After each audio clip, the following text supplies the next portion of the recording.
Comment allez-vous appeler un livre qui a des chapitres qui manquent, des passages qui manquent, des versets qui manquent, des phrases qui manquent, des mots qui manquent, et avec d'innombrables changements? Eh bien, le mot arabe pour un tel livre est « Coran ». Comment allez-vous appeler des érudits qui vous diront qu'un livre, avec des chapitres qui manquent, des passages qui manquent, des versets qui manquent, des phrases qui manquent, des mots qui manquent, et avec d'innombrables changements, mais cependant a été parfaitement et miraculeusement conservé? Vous les appelez menteurs. Pratiquement, tout musulman que vous allez rencontrer vous dira que le Coran a été parfaitement conservé jusqu'à la lettre, depuis l'époque où il a été révélé à Mohammed. Mais ce qui est intéressant, c'est que plus vous retournez en arrière dans l'histoire islamique, et plus vous trouvez des musulmans admettant que le Coran a changé. Si vous allez jusqu'aux compagnons de Mohammed, ils ont des histoires sans fin. Comment ils ont échoué lamentablement de conserver le Coran. Allons voir un exemple. Dans Sahih Muslim numéro 2286, ce que le compagnon de Mohammed, Abu Moussa, dit à un récitateur du Coran, de Bassora, une ville en Irak, à propos de 2 chapitres perdus du Coran.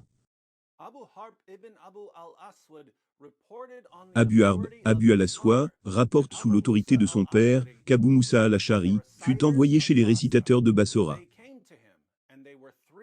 Ils sont venus auprès de lui, et ils étaient 300. Ils récitèrent le Coran,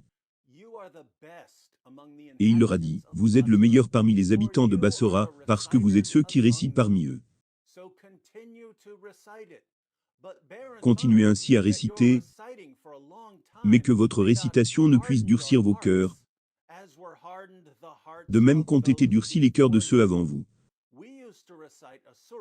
Nous avons alors récité une sourate qui ressemblait dans sa longueur et son ardeur à sourate Bara'a.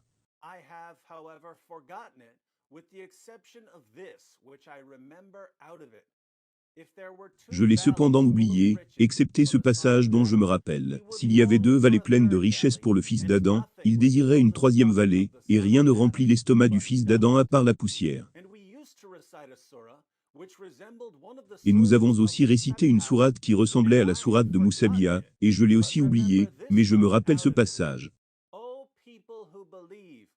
Oh, vous qui avez cru, pourquoi dites-vous ce que vous ne faites pas, qui est aussi similaire à la sourate 51, verset 2 du Coran. Et aussi, et au cou de chaque homme, nous avons attaché son œuvre. Et au jour de la résurrection, nous lui sortirons un écrit, qu'il trouvera déroulé, qui est aussi similaire à la sourate 17, verset 13, du Coran. Donc Abu Moussa, l'un des compagnons de Mohammed, qui s'était converti à l'islam, à la Mecque, et qui fut plus tard le gouverneur de Bassora, convoqua 300 récitateurs du Coran.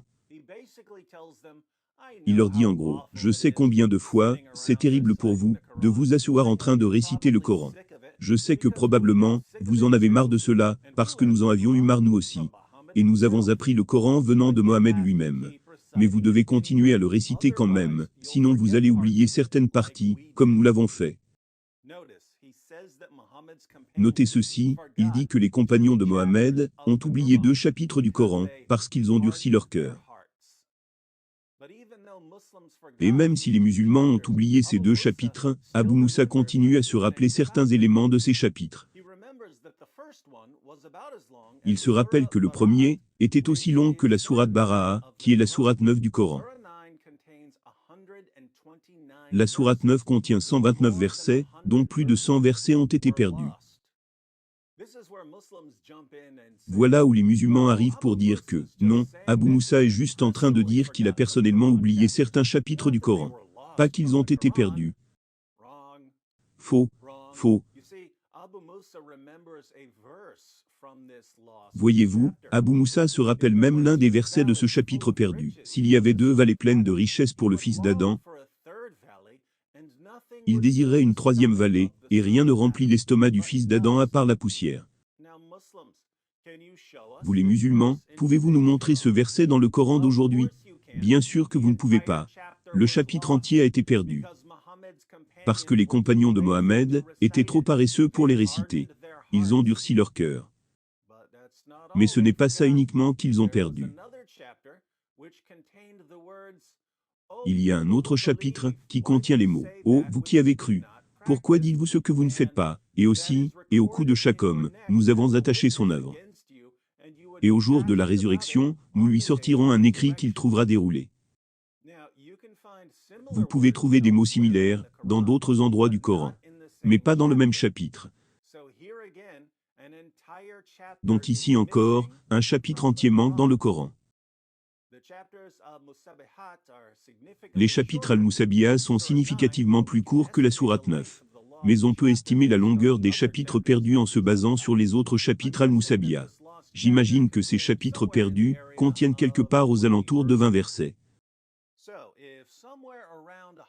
Donc si quelque part, environ 129 versets ont été perdus, quand un chapitre a été perdu, et que 20 autres versets ont été perdus, quand un autre chapitre a été perdu,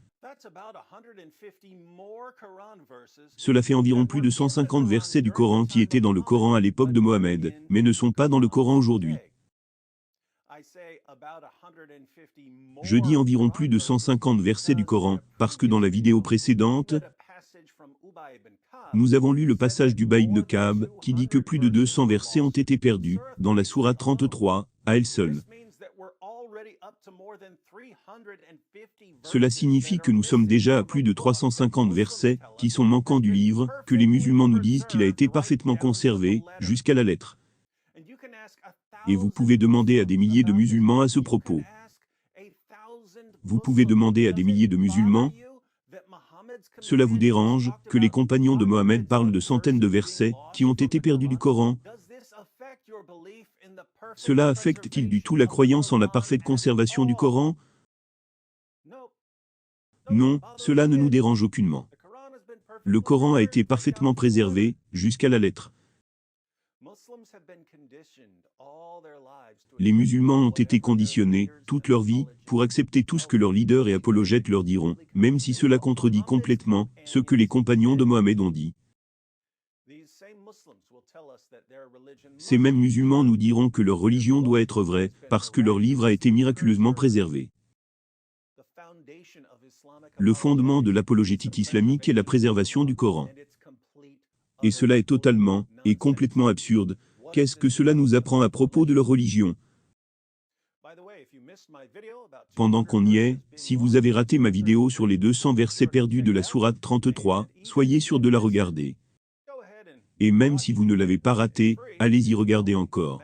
C'est gratuit, et nous devons utiliser au maximum ce matériel. Les mythes ne disparaissent pas facilement.